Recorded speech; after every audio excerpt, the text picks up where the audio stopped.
There's a moment in every life when everything suddenly becomes crystal clear, when the veil that's been covering your eyes is pulled away, revealing truths you were never ready to see. I wish I could say that it came as a slow realization, a gradual evolution that made sense in the end. But it didn't.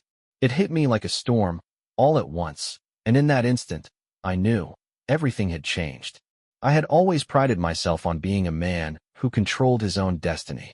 I built my career from the ground up, putting in years of hard work and sacrifice to become the architect I always dreamed of being. I designed towering structures, sleek and modern, each project a testament to my ambition. My life seemed perfect, too. I had Caroline by my side, the love of my life, who stood by me through every challenge, every triumph. Together, we raised a son, Matthew, who was the joy of our lives. We had big plans, a summer vacation to Europe, a time for all of us to reconnect and unwind. Life was supposed to be simple, easy even. But then something shifted. It started small. I'd come home late from work, expecting the warmth of our home to greet me, but I'd find the house empty, the lights dim, and Caroline nowhere to be found. At first, I didn't think much of it.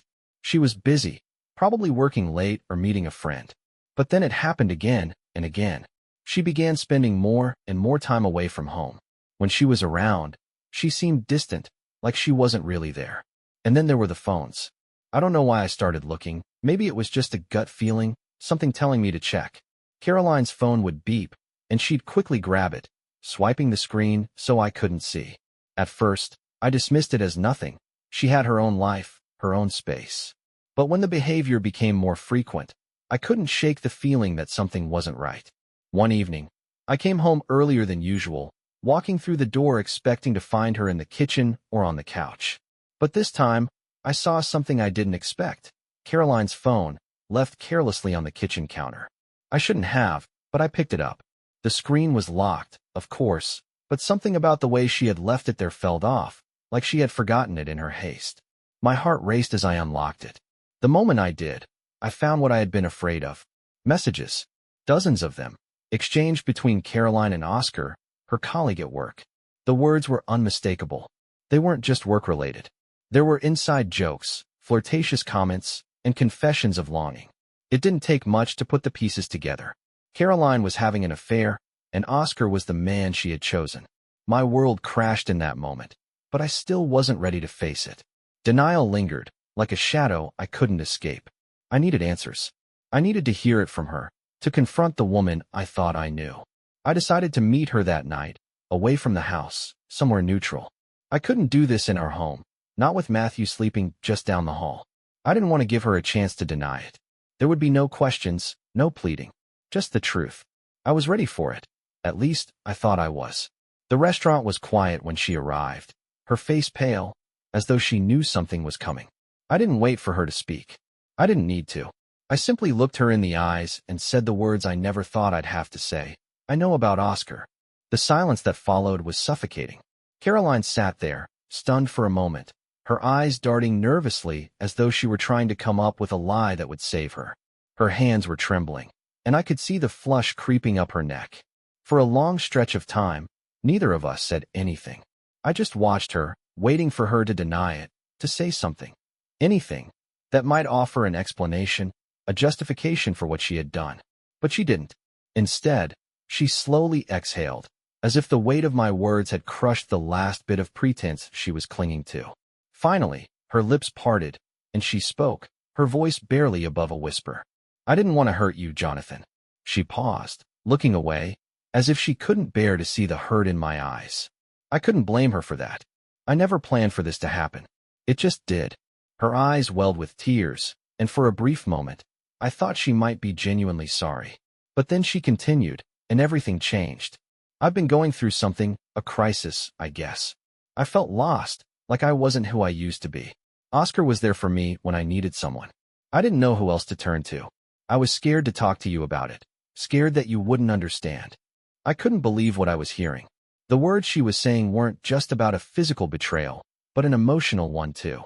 She had sought comfort in the arms of another man, and now she was telling me it was because she felt disconnected from me, as though I was the problem. I had spent years building this life, this perfect family, thinking we were happy. I had made sacrifices, put my work aside when I needed to, done everything I could to ensure we had what we needed. And now she was telling me that none of it had been enough. I felt a wave of anger wash over me, but it was quickly overshadowed by a deep, painful sense of betrayal. I can't believe this, I said, my voice rough and uneven. You've been lying to me for God knows how long, and now you're telling me it's because you were lost? You didn't think to talk to me about it? You didn't think I could help? There was a bitterness in my words that I couldn't hide. My heart ached as I spoke, each syllable feeling like it was being torn from me. I had trusted her with everything. And she had shattered that trust, piece by piece, over months or maybe even years. She lowered her head, tears now openly streaming down her face. I never meant for this to happen, Jonathan. I swear, I never wanted to hurt you. I was scared of everything changing. You've been so successful, so focused on your career, and I felt like I was just fading into the background. I thought if I could find someone to talk to, someone to listen to me, maybe it would help me feel like I still mattered. She choked on her words, her voice barely audible as she continued, but then it went too far, and I couldn't stop it.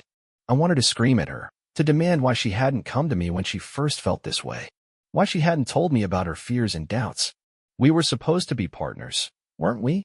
Instead, she had sought solace in Oscar's arms, and now we were here, sitting across from each other, two strangers trying to piece together the wreckage of a life we had built together.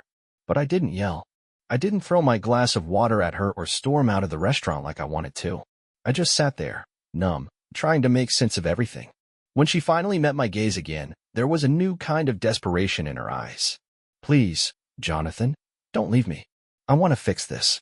I'll do whatever it takes to make it right. I'll end things with Oscar. We can go to therapy, we can ill. But I couldn't listen to her anymore. I had heard enough. The words she was offering now, promises, apologies, meant nothing to me. The damage had already been done. No, Caroline, I said firmly, my voice cold. I can't do this. I can't live with you anymore, not after what you've done. This isn't just about the affair. It's about everything. The lies, the betrayal, the fact that you couldn't trust me enough to come to me before it got this far. She looked as though I had slapped her, her face falling as if the air had been knocked out of her. I felt no satisfaction in seeing her like this. If anything, it only made everything worse. But I couldn't stay. I had to leave. I'm filing for divorce, I said, each word heavy with finality. There was no anger in my tone anymore, just a numb emptiness. I can't keep living this lie. Caroline's face crumpled, her sobs growing louder as she reached across the table, her hand trembling. But I didn't take it. I didn't even flinch. I stood up, walked out of the restaurant, and into the cold night. It felt like a part of me had died with every step I took away from her, but I knew there was no turning back. My life, as I had known it, was over. The divorce proceedings were nothing short of a battleground. The anger, the bitterness, it all spilled out in the paperwork, the negotiations, and the endless back and forth. Caroline tried everything she could think of to save our marriage, and perhaps it was her desperation that made the whole process feel even worse. She begged me to reconsider, saying things like, "We can work through this, Jonathan," or "Don't you remember all we built together?" But each time she said those words, I felt the space between us grow even wider. It wasn't just the affair anymore, it was everything that had led up to it, everything that had been left unsaid, all the emotional distance we had allowed to fester over the years. I couldn't forget how she had hidden everything from me, how she had chosen to confide in someone else rather than come to me. I had built my world around her, around us, and it felt like she had burned it all down without a second thought. There was no way to go back to that. The legal side of things was just as exhausting. Every meeting with the lawyers was another reminder that our love, the love I had once believed in so fiercely, was now a transaction. It was no longer about feelings, but about splitting assets, dividing our life into neat little piles. Matthew's custody, our house, the savings we had worked so hard to build together, it was all up for negotiation. I hated it. I hated every moment of it. But what could I do? I couldn't keep pretending that things were okay. I had to stand firm, no matter how much it hurt. Every time Caroline tried to convince me to change my mind, I would remind myself that the person sitting across from me wasn't the woman I had once known, but a stranger who had betrayed me in ways I couldn't have imagined. She cried more than I ever thought possible. Sometimes, in the middle of a conversation, she would break down, her face flushed and red with emotion, her voice cracking as she pleaded for another chance. But the more she cried, the more resolute I became. I wasn't going to let her manipulate me. This wasn't about love anymore. It was about something deeper, something more painful. It was about the fact that she had chosen someone else when things got tough, that she hadn't trusted me enough to share her struggles. It was about the realization that the woman I thought I knew had been lying to me for months, hiding things from me that I never should have had to find out the way I did. In the midst of all this, there were moments when I questioned myself. Was I being too harsh? Was I giving up on something that was worth saving? Maybe, just maybe, I could forgive her. But every time those doubts crept in, I would remember the pain I felt when I first found out about the affair. I would remember the cold realization that our life together had been nothing more than a facade. I couldn't go back to that, no matter how hard it was to admit. Caroline didn't make things easy for me. She was determined to show me how much she regretted what had happened, how much she wanted to fix things. She tried to convince me that she had changed, that her feelings for Oscar had faded, and that she was willing to do whatever it took to make our family whole again. But as much as I wanted to believe her, I couldn't. I couldn't trust her anymore. The thought of spending the rest of my life with someone who had broken my heart in such a profound way seemed unbearable. I wasn't ready to sacrifice my peace, my self-respect, for the sake of a marriage that had already crumbled beyond repair. As the months went by, the divorce began to take its toll on me in ways I hadn't anticipated. The process was draining, both emotionally and physically. I'd wake up every day with a heavy weight on my chest, the knowledge that I was losing everything I had worked so hard to build, and yet there was no turning back. Matthew was affected too, though he didn't understand the full extent of what was happening. I tried to shield him from it as best as I could, but the tension in the house was palpable. Every time Caroline and I would have a tense conversation about the future, I'd see the sadness in his eyes, and it broke me a little more. I had promised him a family, a stable home, and now I was failing him. Still, I stood firm. Every day, the decision felt more final, more irreversible. There was no room for second-guessing anymore. Caroline, despite her best efforts, couldn't change my mind. I knew that walking away from her wasn't just about ending a marriage. It was about reclaiming my life, about protecting what little peace I had left. She had broken our bond, and I had to accept that it was beyond repair. The bitterness I felt wasn't just about her betrayal, but about the fact that I had allowed myself to be blind to the cracks in our relationship for so long.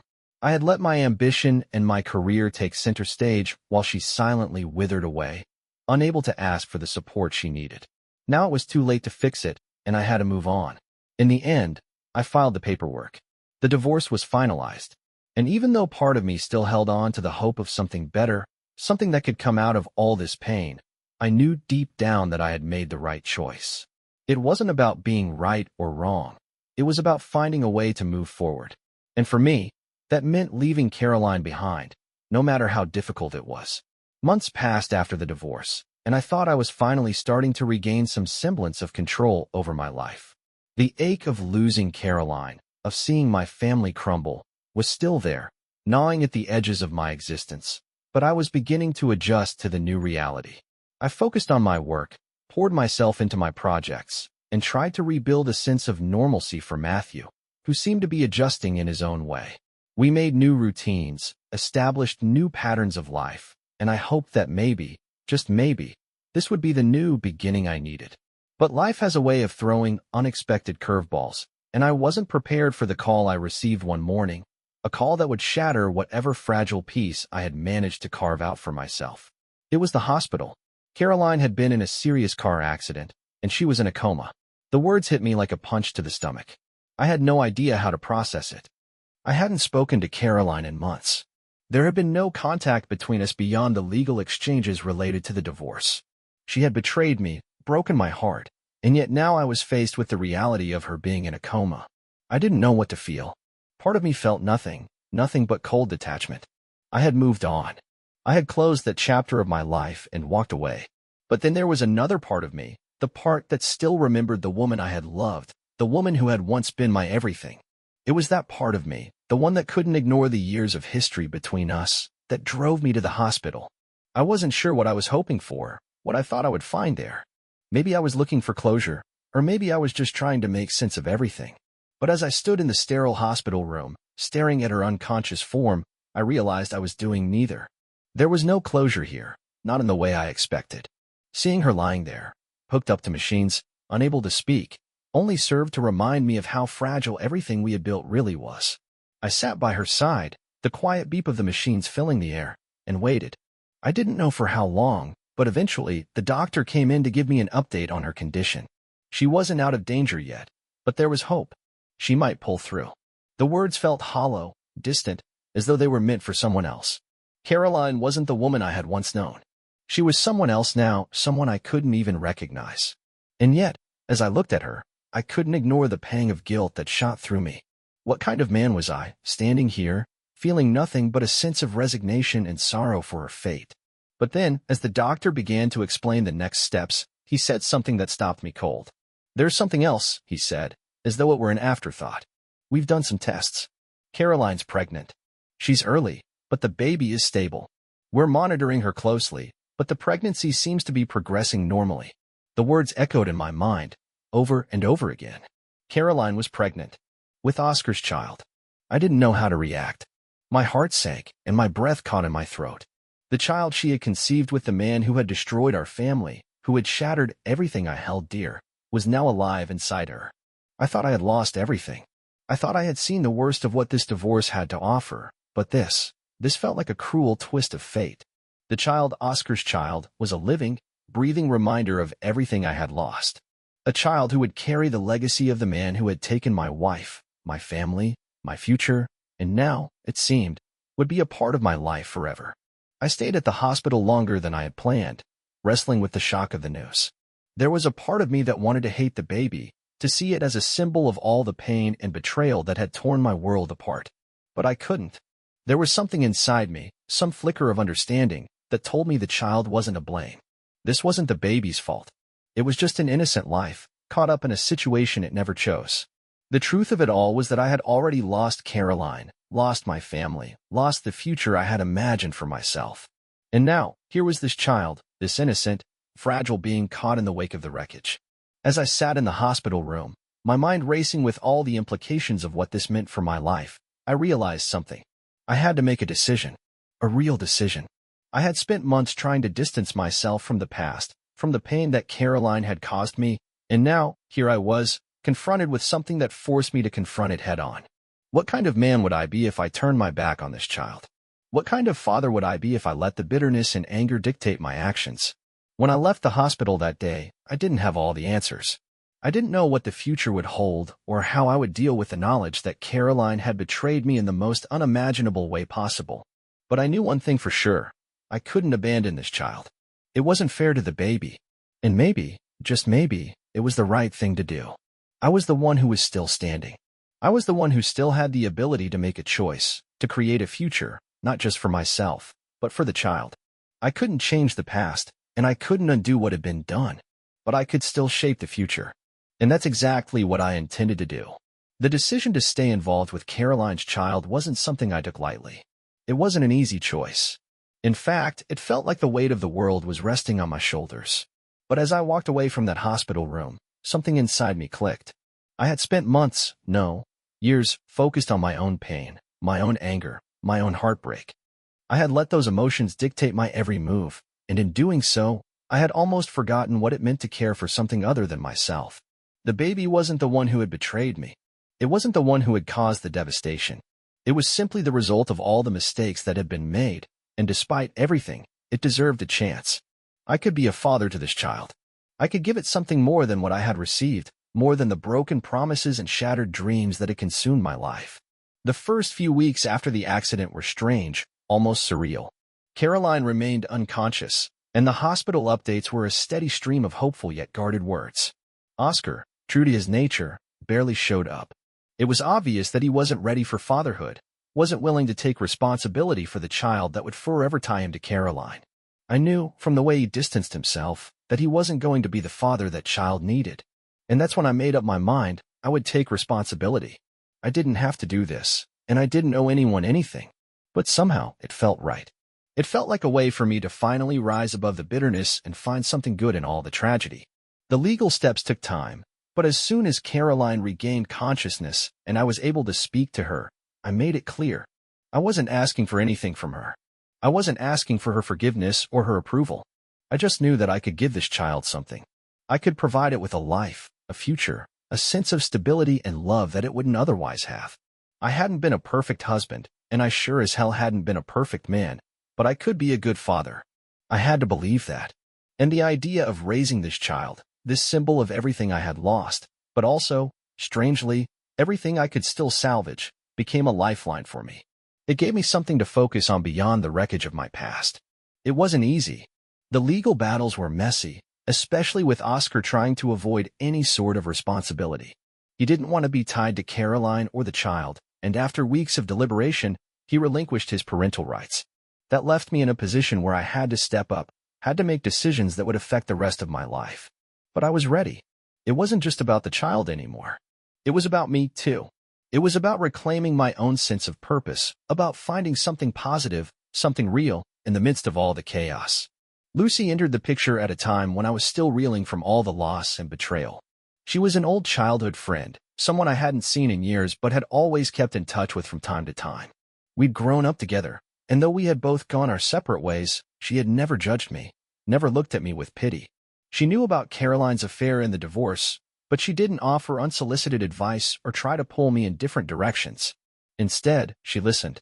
She allowed me to grieve, to vent, to pour out all the frustrations that had been building up inside me. Over time, our friendship deepened, and a bond began to form that I hadn't expected. There was a comfort in her presence, a peace I hadn't known I needed. She wasn't trying to fix me. She wasn't trying to heal my wounds. She just gave me space to breathe. As our relationship blossomed into something more, I began to understand what it meant to find solace in the right kind of love. Lucy didn't ask for anything. She didn't expect me to be whole. Instead, she accepted me as I was, broken, imperfect, but willing to try. She became my anchor in a storm I had thought would never end. And for the first time since my world had fallen apart, I felt hope. I felt the possibility of a new beginning, not just for me, but for the child I was about to raise. There was no easy way to explain everything to Matthew. He was still young, still trying to understand the world in his own way. But as we all adjusted to the changes, as we began to form a new kind of family, Lucy, Matthew, the baby, I saw him growing more accepting. He wasn't angry or confused. Instead, he accepted the new reality with the openness of a child, not burdened by the baggage I carried. And slowly, it became clear that we were forging something together, a new kind of family, a family that had been born from the ashes of the past. Raising the child, whose name I still hadn't decided on, became the centerpiece of my life. I wasn't just an architect anymore. I was a father, and every moment spent with that baby was a reminder that life, though filled with pain and loss, could also bring renewal. It wasn't about forgetting what had happened. It was about understanding that I had the power to choose how I moved forward. And with Lucy by my side, and this new little life to care for, I began to see that true strength wasn't found in holding on to the past. It was found in embracing the future, in making peace with my mistakes, and in learning to build something new, something better. In the end, the journey wasn't just about the betrayal or the heartbreak.